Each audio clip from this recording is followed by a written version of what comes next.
नमो नारायण। जय गौ माता। वंदे मातरम। भारती को प्रणाम और हृदय से ओम शम शनिश्चराय नमः। प्रिय मित्रों साथियों, 24 मार्च 2022 की सक्सेस की और शुभाक्षर, और आज की जो सक्सेस की और शुभाक्षर है वो आपके स्वास्थ्य को लेकर है। बहुत से मित्रों ने मुझे सवाल किया कि दाती महाराज, सारे प्रयास करने के बावजूद भी घर से बीमारी नहीं जा रही है, शरीर स्वस्थ नहीं रहता, हमेशा घर में कोई न कोई सदस्य बीमार रहता है, क्या उपाय करें?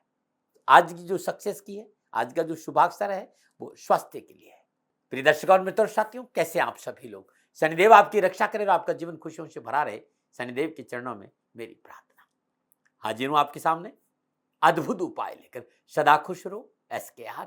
एसकेआर अद्भुत उपाय है और ये आपके हर रोज के गोचर के आधार पर बनाया गया ज्योतिषीय जादू है साथियों। 90 दिन का उपाय है और ये उपाय पूर्णतः प्रकृति से जुड़ा हुआ है। कोई ज्यादा मेहनत नहीं, कोई खर्चा नहीं। ये सारे उपाय प्राकृतिक वस्तुओं को अपने जीवन में उपयोग में लाकर जीवन को कैसे संतुलित किया जाए, मैं अपना अनुभव आपके सामने रखता हूं। ऊर्जा का रूपांतरण हो, एक कला है अद्भुत जो हमारे सिद्धों की दुनिया के ऋषियों ने इसे प्रदान की है। ये ऋषियों का प्रसाद है। मेरा कोई दावा नहीं है कि इस पे मेरा कोई मौलिक अधिकार है। यदि हमने अपना संबंध प्रकृति से जोड़ दिया, हमारी किस्मत की चाबी हमारे पास होगी। लेकिन साथियों, 24 घंटे में कोई चमत्कार नहीं होगा। ये 90 दिन का उपाय है।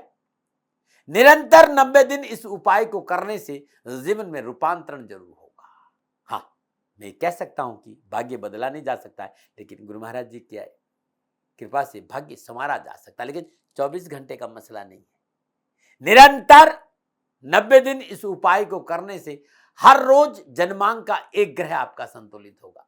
छोटा सा उपाय सक्सेस की और शुभाक्षर मैं आपके सामने लेके आता हूं। कई बार लोग कहते जी समझ में नहीं आता है। इस विषय को मैं स्वीकार करता हूं कि समझ में नहीं आया, लेकिन अनुभव में आ जाएगा। बस जरूरत है विश्वास की, परिपूर्ण समर्पण की, धैर्य की, संयम की, निरंतरता की। खंडित नहीं होना चाहिए, जल्दबाजी नहीं। 24 घंटे का प्रयोग है। अगला प्रयोग एक दिन पहले दोपहर 2 बजे गुरु मंत्र दाती महाराज पे डालूंगा। तो 24 मार्च 2022 जहां कहीं भी हो, इस उपाय को आप करें। आपका लगन क्या, आपकी दशा क्या, आपकी ग्रहों की स्थिति क्या, भूल जाइए आप कहां रहते हैं, क्योंकि हर रोज के ग्रह गोचर के आधार पर बनाए गए ये उपाय जीवन की दशा और दृष्टि बदल देगा। बस 90 दिन निरंतर करिए, जल्दबाजी मत करिए, खंडित नहीं करिए और विश्वास और प्रेम के साथ करिएगा, लाभ जरूर मिलेगा। आज की सक्सेस की बहुत सुंदर है और यह सक्सेस की आपके स्वास्थ्य के लिए है। 24 मार्च 2022 की सक्सेस, छोटा सा उपाय। प्रातःकाल नित्य कर्म में स्नान उपरांत भगवान श्री हरि विष्णु का पंचामृत से अभिषेक करिए। घी, दूध, दही, शर्करा, शहद, पंचामृत में थोड़ी सी केसर और तुलसी जरूर मिला देना। अभिषेक करने के बाद श्रद्धा पूर्वक भगवान श्री हरि विष्णु का पंचोपचार पूजन करें। धूप, दीप, नैवेद्य, पुष्प, अक्षत, चंदन की धूप जलाई और तुलसी मंजरी प्रभु के चरणों में अर्पित कर दीजिएगा। उसके बाद थोड़ा सा गुनगुना दूध, गर्म दूध, उसमें 5 ग्राम हल्दी डालकर उसको अच्छी तरह मिक्स करके उसका सेवन करें। ये हल्दी वाला दूध आप पी लीजिएगा। इस हल्दी वाले दूध से आपके शरीर में जितने भी सकारात्मक पॉइंट है वो एक्टिवेट होंगे और आपकी ग्रहों की ऊर्जा आपको प्राप्त होगी और आपका स्वास्थ्य ठीक हो जाएगा। करके देखिए, अद्भुत उपाय है जो कभी खाली नहीं गया है। नम्रता बात करेंगे आज के यानी 24 मार्च 2022 की शुभाक्षर उपाय का। समय है सुबह 7 बजे। आज का जो शुभाक्षर है वो धन वाला ध है और समय है सुबह 7 बजे। करना कैसे, तो सफेद प्लेन पेपर ले लीजिए जिसमें कुछ नहीं लिखा हो, ना प्रिंट हो, और उस पर लाल स्याही की पेन से पेपर के बीचों बीच में जैसे ये ध लिखा हुआ है शुभाक्षर ध, इस तरह ध लिख दीजिए। अक्षर बीचों बीच में हो। लिखने का जो टाइम है वो 17 सेकंड है। 17 सेकंड में विश्वास, प्रेम, श्रद्धा के साथ, भावों के साथ इस शुभाक्षर ध को लाल स्याही के पेन से प्लेन पेपर पर लिख दीजिए। ये 24 घंटे का उपाय है। आज 24 घंटा अपने सबकॉन्शियस माइंड, अपनी चेतना, अपने आसपास शुभाक्षर ध का चिंतन होना चाहिए। जहां आप पूजा करेंगे, जहां इस उपाय को करेंगे, चौकी पर अपने सामने इस उपाय को रख दीजिए। शुद्ध कंबल के आसन पर बैठ जाइए। विष्णु मुद्रा के साथ 11 बार अनुलोम विलोम कर लीजिएगा। प्रत्येक श्वास के साथ शुभाक्षर ध का चिंतन। जब श्वास ले शुभाक्षर ध, जब श्वास छोड़े तो शुभाक्षर धा। 11 बार विष्णु मुद्रा से अनुलोम विलोम के बाद अब आप इस उपाय का पहला चरण प्रारंभ कीजिए। और पहला चरण है, पहले चरण में आप धीरे धीरे धीरे धीरे अपनी पूरी श्वास को अपने फेफड़ों में भर दीजिए।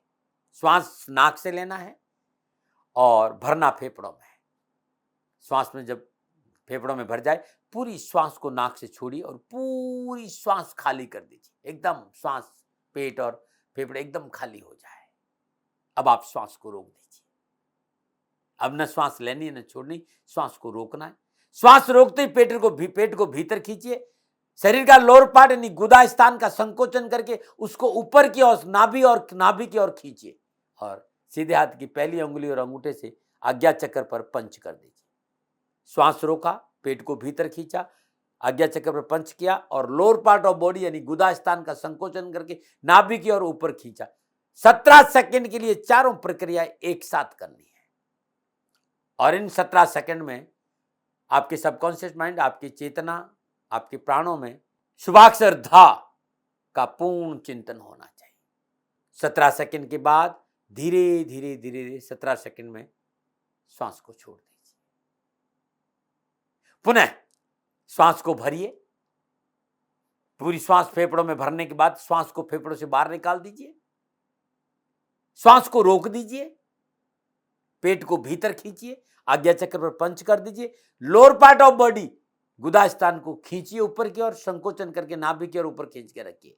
तो आपने पंच किया, सांस को रोका, पेट को भीतर खींचा और लोअर पार्ट ऑफ बॉडी को यानी गुदा स्थान को ऊपर खींच के रखा।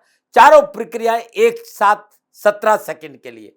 और इन 17 सेकंड में आपके सबकॉन्शियस माइंड, आपकी चेतना में शुभाक्षर ध रहना चाहिए।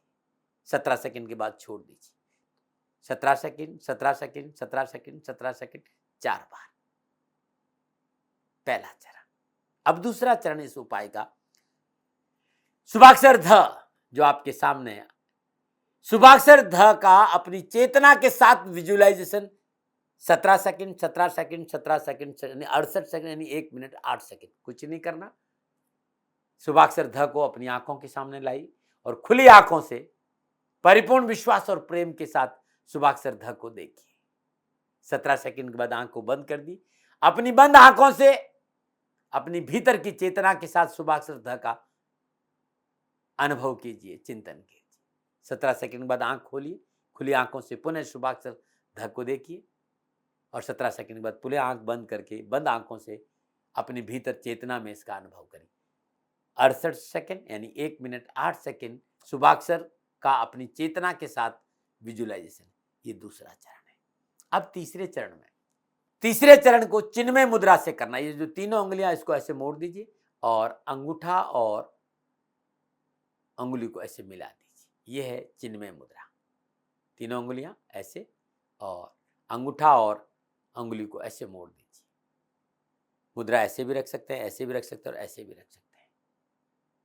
चिन्मय मुद्रा में 1 मिनट 8 सेकंड यानी 17 second, 17 second, 17 second, 17 second, 68 second इस उपाय को करना है। सबसे पहले 17 सेकंड में धीरे धीरे धीरे श्वास को फेफड़ों में भरना है। फिर 17 सेकंड के लिए श्वास को फेफड़ों में रोकना है और 17 सेकंड के बाद धीरे धीरे 17 सेकंड में श्वास को छोड़ना है। अब न श्वास लेना और छोड़ना है, 17 सेकंड के लिए श्वास को बाहर रोकना है। आपने श्वास लिया, श्वास को रोका, श्वास को छोड़ा, श्वास को बाहर रोका। टोटल 68 सेकंड यानी 1 मिनट 8 सेकंड अपने श्वासों के झूले पर शुभाक्षर ध को झूलाना है। 1 मिनट 8 सेकंड ऐसा 3 बार करना है। टोटल हो गया 5 मिनट 40 सेकंड। विष्णु मुद्रा के बाद, अनुलोम विलोम के बाद यह उपाय मात्र 5 मिनट 40 सेकंड का है। मित्रों साथियों, अद्भुत है ये उपाय। इस उपाय को जब आप कर लें सुबह 5 मिनट 40 सेकंड, तो अब जो शुभाक्षर ध है इसको 4 बार फोल्ड करके कपड़े की थैली में डालकर अपने पास रखिएगा। दोपहर में 2 बजे यानी 1 से 2 बजे के बीच में, दोपहर 1 से 2 बजे के बीच में पुनः इस उपाय को 6 बार करना है। श्वास लिया, श्वास को रोका, श्वास को छोड़ा और श्वास बाहर रोका। 17 सेकंड में श्वास लेना और 17 सेकंड श्वास फेफड़ों में रोकना है और 17 सेकंड में धीरे धीरे श्वास को छोड़ना और 17 सेकंड श्वास को बाहर रोकना। 68 सेकंड यानी 1 मिनट 8 सेकंड श्वासों के झूले पर शुभाक्षर ध को झूलाना है 6 बार यानी 6 मिनट 48 सेकंड। पुनः रात्रि में सोने से ठीक 10 मिनट पहले शुभाक्षर ध को 9 बार श्वासों के झूले पर शुभाक्षर ध को झूलाना है। श्वास लिया, श्वास को 17 सेकंड रोका, 17 सेकंड में श्वास को छोड़ा और 17 सेकंड श्वास बाहर रोका, यानी श्वासों के झूले पर शुभाक्षर ध को रात्रि सोने से ठीक 10 मिनट पहले 9 बार करना, यानी 10 मिनट 4 सेकंड। तत्पश्चात ये जो शुभाक्षर ध है इसको अपने ऊपर से एंटी क्लॉकवाइज 7 बार उछाल कर तकिए के नीचे रख देना है। पूरे दिन आपके पास था, पूरी रात आपके पास रहेगा। प्रातःकाल नित्यक्रम स्नान उपरांत सर्वप्रथम ये जो शुभाक्षर ध है ये इसको जो बीच वाला हिस्सा एकदम बीचों बीच में जो ये लाइन दिख रही है ना, बीचों बीच की लाइन है, इसको ऐसे पकड़िए और इसको फाड़ दीजिए, एकदम ऐसे फाड़, लेकिन बीचों बीच से फाड़ना है। इस बात का ध्यान रखना। फाड़ने के बाद आपके आसपास तालाब हो तो तालाब में प्रवाह कर दीजिए, बहती हुई नदी हो, स्वच्छ जल हो, उसमें प्रवाह कर दीजिए। नदी का जल या बहता पानी नहीं हो और तालाब नहीं हो तो इसको घर के बाहर दूर बरगद का पेड़, पीपल का पेड़ या बेलपत्र का पेड़ हो, वहां गड्ढा खोद कर दबा दीजिए। आज नहीं कर सकते हैं तो स्वच्छ स्थान पर, पूजा स्थान में रख दीजिए। जब आपको समय मिले या तो प्रवाह करिए या फिर दबा दीजिएगा, लेकिन ये पैरों में नहीं आना चाहिए, पेपर को जलाना नहीं और कचरे में नहीं आना चाहिए। इस बात का पूर्ण ध्यान रखिएगा। ये अद्भुत उपाय है। आज की जो सक्सेस की और शुभाक्षर वो हेल्थ के लिए बदल देगी आपका भाग्य, निरोग बना देगी। करके देखिए, कष्ट मिटेगा। तब भी कोई भूल हो गई हो तो दोनों हाथ जोड़कर क्षमा प्रार्थी हूं। नमन नारायण।